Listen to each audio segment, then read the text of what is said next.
Kali ini saya sedang berada di Museum Sriwijaya, Taman Purbakala Palembang. Nah, di museum ini terdapat berbagai peninggalan dari Kerajaan Sriwijaya. Nah, kali ini kita akan membahas apa sih hubungannya peninggalan dari Kerajaan Sriwijaya dan apa hubungannya kepada awal mula peradaban Melayu di Sumatera Selatan.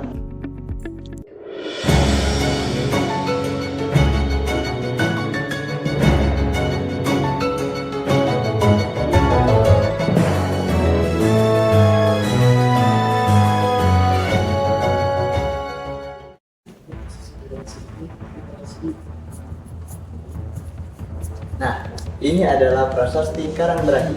Prasasti ini diyakini sudah ada sejak pada abad ke-7 Masehi, tepatnya pada tahun 686 Masehi.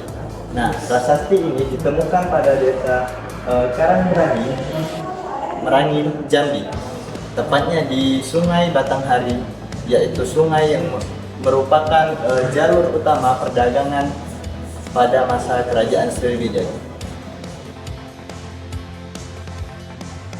Prasasti ini ditulis menggunakan bahasa Melayu kuno dengan aksara Palawa.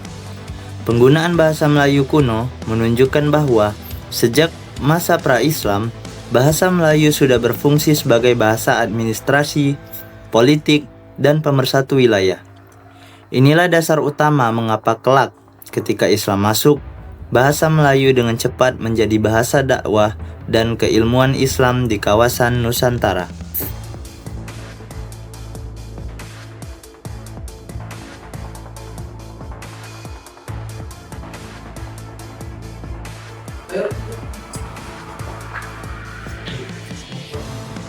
Prasasti ini menjelaskan penggabungan wilayah Melayu pada pusat kekuasaan Kerajaan Sriwijaya. Prasasti ini juga berfungsi sebagai perjanjian kesetiaan bangsa Melayu dan menegaskan loyalitas bangsa Melayu pada pusat kekuasaan. Di dalamnya juga terdapat ancaman atau kutukan bagi pihak yang melanggar sumpah tersebut. Suatu pola legitimasi kekuasaan yang umum dalam tradisi Hindu-Buddha. Selain itu, wilayah Melayu yang disebut dalam prasasti Karangbrahi kelak menjadi wilayah awal penyebaran Islam. Masyarakatnya tidak berubah secara etnis maupun budaya, melainkan mengalami transformasi keagamaan. Islam diterima secara relatif damai karena tidak terombak adat dan struktur sosial yang telah ada, melainkan menyelaraskannya.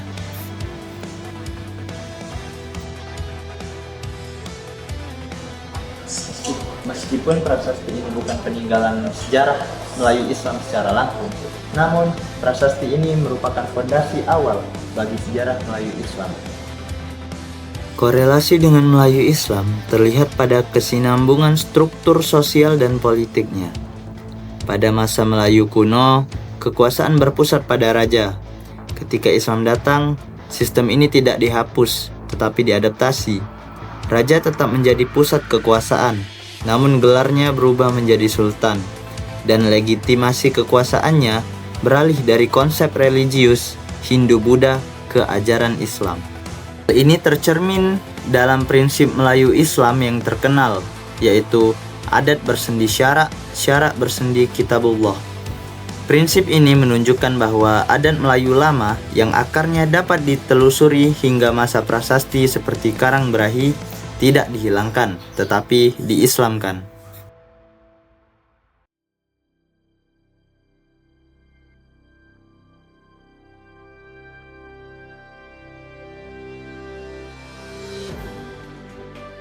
Ia menunjukkan bahwa identitas, bahasa, dan struktur masyarakat Melayu telah mapan jauh sebelum Islam datang ke masyarakat Melayu. Baiklah, mungkin itu saja review saya di Museum Sriwijaya, khususnya tentang prasasti Karangbrahi. Kurang lebih saya mohon maaf. Wassalamualaikum warahmatullahi wabarakatuh.